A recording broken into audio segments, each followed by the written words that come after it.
Okay, Marty here. Today is February 9th, and we are looking at Troy's beautiful laundry cabinet. So this is in the khaki linen, which is a Cleve product, which is really cool on so many levels. It's extremely durable, it's extremely water resistant, and it's also made out of 100% recyclable materials. I think that's cool anyways, but pretty straightforward. You've got the washer and dryer going here.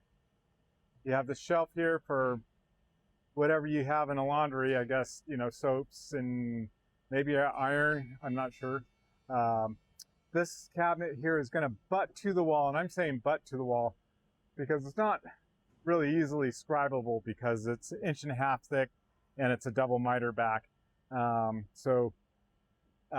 Manny, if you can make sure that this wall is as straight as possible before you butt it to it. Otherwise, you know, you just have to butt it and caulk it, I guess. The back of the cabinet as well as the bottom are extended 1 inch, so they can be scribed to the finished wall at the back and to the finished floor. And then when you get over to this side here, you can see the finished side wraps back into this panel right here, and I think that's pretty much it. Adjustable shelves go inside, and the standard, you know, top trim that gets scribed to the finished top.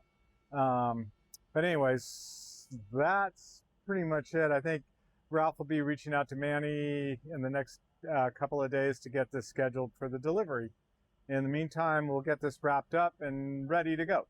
So thanks again, and can't wait to see all of this installed.